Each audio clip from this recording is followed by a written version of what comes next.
We've come to Edmonton College today. It's International Women's Day, and we've done, what have we done? We've done 2 projects with students here, students from different backgrounds, different diverse community and refugee backgrounds, and what we're here to do today is record some memories and also film the event, because there's lots of great things going on. Arts and crafts, very nice things in there. In room 10 there's a cooking demonstration, so get there quick if you want to eat some of that stuff.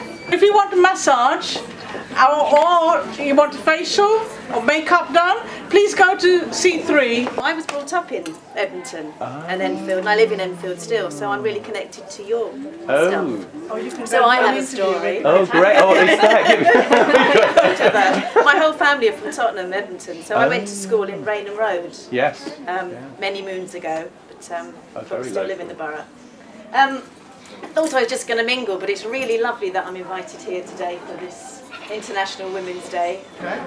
The poem is written by a student at Edmonton Green. She writes poems in Turkish, but this is her first poem she's actually written in English. Every day was a torment for her. Every day was heartbreaking for her. Far away from true love her life. Her heart pleaded with me, don't leave me alone. Stand up, woman. You can stop it. We've had people come right through from beginners to doing vocational courses like health and social care, and then they're actually speaking English, then they're going out and getting jobs and just equipping people to cope with all that, really. I mean, that lady who read the poem, you know, it was really good to just equip her to deal with that. You know, she's quite strong, she just didn't know anything, and just to equip her to deal with what was going on at home, because she'd been told all sorts of things that weren't true. So I think that's what I'm proudest of, really. Yeah. I study university. Is a very famous book writer Tolstoy. It's a Russian book writer. I finished University of Tolstoy. 5 years. I was a Russian teacher, Russian language and literature. The technique which I use string, and I dipped it in the ink. And I just play around and make it the image and just pull it. This is incredibly. This is full of emotion and pain. Is that what you were aiming for? Yeah, I just wanted to cut the neck as kind of uprooted. And that time she told me I am as a Muslim I shouldn't do human figure because I am Muslim. I am not allowed. One day we stayed home, and that time I realized I can express myself in my work. At least if I can't talk, so I can express it through my work. The earliest memory which I have, I should say, from war is just the helicopters which is surrounding our house, and also going to school, so everywhere was helicopters, and sometimes the jets. Jet fighters. Yeah, jet fighters going on. That one was very horrible memory which I have. So we had to escape from the sound of it, because the flight from Kabul to go to north or south of Afghanistan to bomb, or for what reason I don't know. So that's why that's the scariest memory which I have. I remember going to school. I remember walking down the road to school. Sometimes I walked. Usually someone took me, but then sometimes I used to go in a rickshaw. And of course in those days they weren't motorised. A man used to pull it. And I used to give him a really hard time because I used to jump out of it the whole time. And he just complained to my parents, that I was really naughty. I'm grow in village. I'm grow up in village with a lot of friends around, neighbors, and it was lovely. I remember my grandfather has a lot of land, and he has a lot of bee, and I didn't know how to count, but until 100, I was maybe 5 years old, and I lie down on a grass and count the bees one by one until 100. Oh, we have big garden. You know, it's not in central Chechnya. It was a little bit outside. I always been with my mom and help her. We have plenty of strawberry. I like strawberry. I always going there. Went with my mom there, and you know, when you eat strawberry, when they're fresh, they taste different. Yeah. So I always remember. Yeah. But when the Taliban took control, it was very horrific and overwhelming in that time. In what sense was it overwhelming? Everything.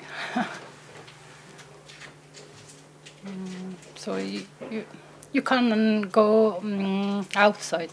You couldn't go outside of your house without any man, a male, to be with you always. Yeah.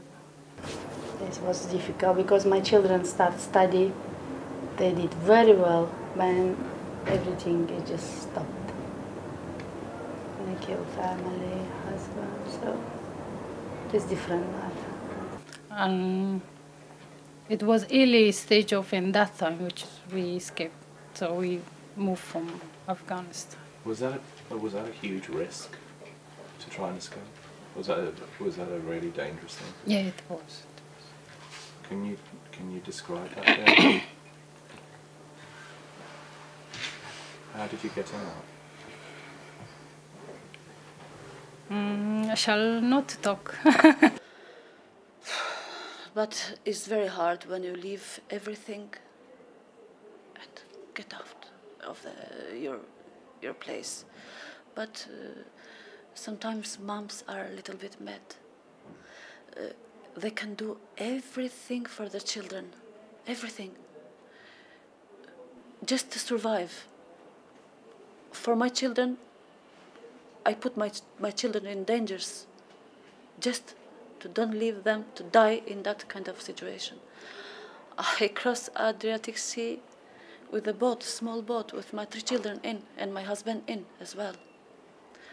And after that we went to Italy, from Italy to France, from France we traveled to Belgium, from Belgium we traveled by lorry illegally to England. It was worst thing I did in my life. It was that thing when I put my 3 children in that boat in Adriatic Sea. I'm going to forget, never, until that day when I die. It was very hard. But it's life. It's life. When I came from Malta to England, I have to stay 2 hours and go back to Russia. What happened?